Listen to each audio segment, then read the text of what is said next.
अंकुश और मोहित एक छोटे से गांव के दो करीबी दोस्त थे। उनकी दोस्ती इतनी गहरी थी कि वे एक दूसरे की हर खुशी और दुख में भागीदार बने रहते थे। अंकुश, जो कि एक मेहनती किसान था, हमेशा अपने खेतों में काम करता, और मोहित, जो कि गांव के स्कूल में शिक्षक था, बच्चों को पढ़ाने में व्यस्त रहता था। दोनों की दिनचर्या अलग थी, लेकिन उनके दिलों की धड़कन एक थी। वे अक्सर शाम को गांव के चौराहे पर मिलते और दिन भर की गतिविधियों के बारे में बात करते। अंकुश के खेतों में काम करने के बाद थकावट से भरी शामें होतीं, जबकि मोहित की दिनचर्या शिक्षण से थककर घर लौटने की होती। लेकिन जब वे साथ होते, तो उनके चेहरे पर हमेशा मुस्कान रहती थी। एक दिन गांव में एक बड़ी समस्या आ गई। गांव में सूखा पड़ा और खेतों में फसलें उगने के लिए पर्याप्त पानी नहीं था। इस स्थिति ने गांव के किसानों को संकट में डाल दिया था।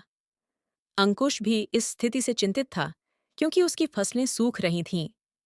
मोहित, जो गांव के लोगों की शिक्षा और कल्याण के लिए हमेशा सक्रिय रहता था, ने सोचा कि वह भी इस समस्या में मदद करेगा। मोहित ने गांव के लोगों के साथ मिलकर एक योजना बनाई। उसने गांव के स्कूल में एक सभा आयोजित की और सबको सूखे से निपटने के उपाय सुझाए। उसने सुझाव दिया कि सभी लोग मिलकर एक कुआं खोदें, जिससे खेतों और घरों को पानी मिल सके। मोहित ने गांव वालों को समझाया कि मिलकर काम करने से ही यह समस्या हल हो सकती है।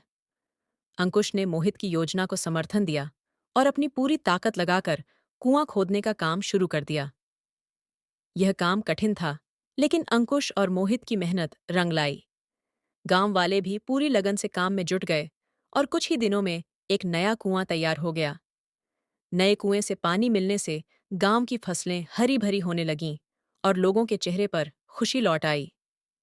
अंकुश की फसलें भी अब समृद्ध हो गईं और मोहित के प्रयासों की सराहना पूरे गांव ने की। ये घटना अंकुश और मोहित की दोस्ती की एक और मिसाल बन गई। उन्होंने मिलकर न सिर्फ अपनी समस्याओं का समाधान निकाला, बल्कि यह भी साबित किया कि सच्ची दोस्ती और एकजुटता से किसी भी चुनौती का सामना किया जा सकता है। इस प्रकार अंकुश और मोहित की दोस्ती ने गांव को संकट से उबारने में महत्वपूर्ण भूमिका निभाई, और उनकी यह दोस्ती और भी गहरी हो गई। उनकी कहानी यह सिखाती है कि दोस्ती और सहयोग से बड़े संकट का सामना किया जा सकता है।